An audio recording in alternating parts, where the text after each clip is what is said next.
Do a quick search for the best horror films of all time, and you'll find the usual suspects like The Shining, The Exorcist, Psycho, and Halloween.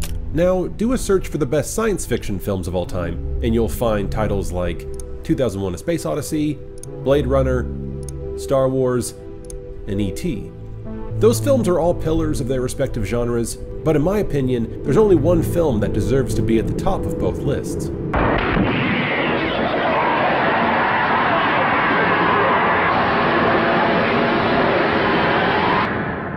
Alien. When Ridley Scott's masterpiece was released in 1979, it was immediately met with box office and critical success, and that acclaim is only solidified in the following decades. Alien took two lesser-known subgenres of horror, outer space horror and body horror, and helped popularize them while also interjecting a much-needed sense of gravitas. Up until that point, the outer space horror genre consisted of titles like It, The Terror from Beyond Space, and Planet of the Vampires, which were basically campy monster movies set in space.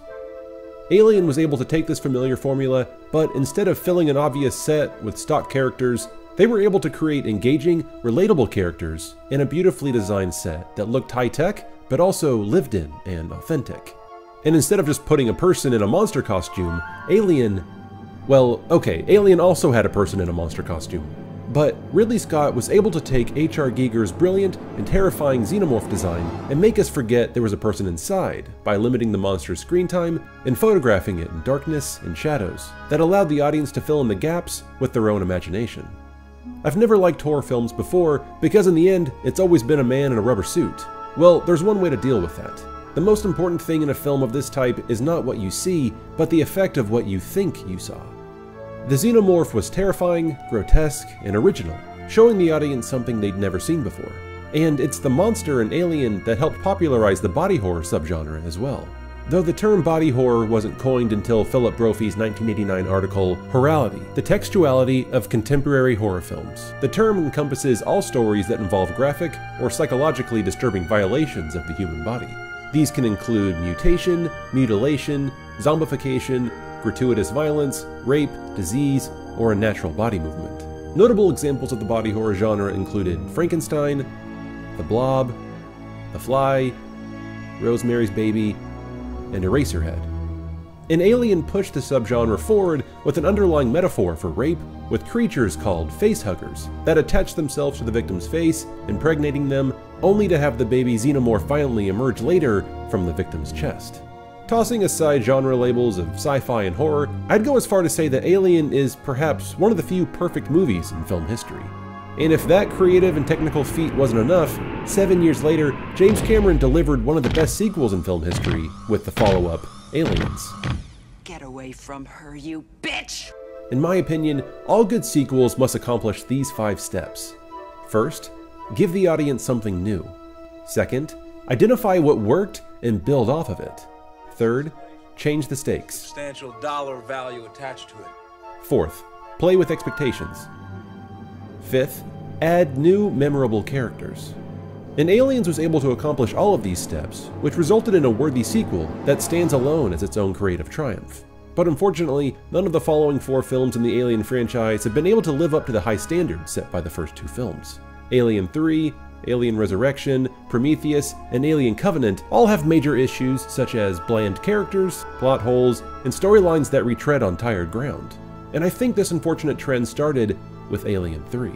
By the way, I'm not including the 2 Alien vs. Predator movies on this list because they aren't canon in the Alien franchise. And because, well, come on.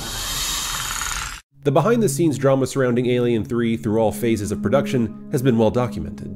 Since Alien and Aliens were both financially successful, Fox executives demanded another installment. But with the main star of the franchise, Sigourney Weaver, unsure if she wanted to return as Ripley, the producers didn't know what to do next with the story. Multiple writers delivered different drafts of scripts with their own ideas. One had Ripley stuck in a coma, while Corporal Hicks and Newt fought in a galactic-scale Cold War. Some ideas involved the xenomorph making its way to Earth, a concept Fox liked so much that they even released a teaser trailer hinting at this exact storyline. We will discover on Earth, everyone can hear you scream. But that too was eventually scrapped. The producers landed on 2 separate ideas, one involving a prison on a space station surrounding Earth, and another involving a space station made entirely of wood, inhabited by monks. These ideas merged over time as writers and directors came and went, either fired or quit because of the studio's interference. First-time feature director David Fincher was then brought on amid the creative chaos and was forced to begin shooting with an incomplete script and with set pieces already built based off of previous drafts because production was several $1 million over budget and several weeks behind schedule. The long, grueling shooting days consisted of overbearing producers on set with their conflicting ideas, while pages were constantly rewritten every day. The entire relationship between Fincher and Fox was so contentious that the director abandoned the project during the final editing phase, and has since completely disowned Alien 3. The resulting film is a patchwork of aimless ideas and elements taken from multiple scripts, resulting in plot holes and a budget that doubled in size because of the constant struggle to agree on any type of story direction.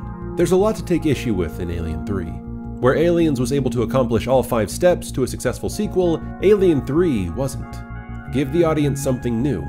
We'd already had a single xenomorph in a confined location, killing off people one at a time in Alien. Change the stakes. The threat of corporations wanting to weaponize the xenomorph already happened in Aliens. It's the chance of a lifetime! You must let me have it! Add new memorable characters. Besides Jonathan Clemens, I didn't really find any new characters that engaging or memorable in Alien 3, and Jonathan was killed halfway through the film. Besides those missteps, I personally hated that Newt and Hicks were killed off screen in the opening minutes of the film. These great characters were built up as Ripley's new family throughout Aliens, just to have it wiped away in an instant. I don't even think it was the fact that they died. No one is safe in the Alien franchise, but it was the way they died, off-screen, in their sleep, without any weight or story motivation behind it. It felt cheap and lazy. This way it was just like, gone, you know, here's a picture of him and he died. And I didn't think that was very worthy of what I had, you know, brought to the relationship with her character. And I just thought it could have been played out in that way much better. And regarding their death, I never bought the facehugger on the shuttle in the first place. We're supposed to believe that the Queen laid an egg in there at the end of Aliens that no one saw, even though her egg sac had already been ripped off. It all just seemed too convenient and far-fetched. Alien 3 wasn't all bad. They added new wrinkles like having a xenomorph birthed from an animal and having Ripley impregnated with an alien herself. Despite some dated CGI, there are a few truly terrifying moments in the film. And some of the franchise's most iconic moments took place in Alien 3. Plus, Elliot Goldenthal's score is both haunting and beautifully operatic. It certainly isn't a terrible movie. It feels like a big-budget art house film, and I can appreciate that. But the film just didn't hit its intended target. However, in researching this essay, I was shocked to find so many articles by fans defending Alien 3, calling it underappreciated and even a masterpiece in its own right. I can understand how it's unfair to judge a movie against the incredibly high standards set by Alien and Aliens, 2 of the best science fiction films of all time. A good film should be able to stand on its own, self-contained merits.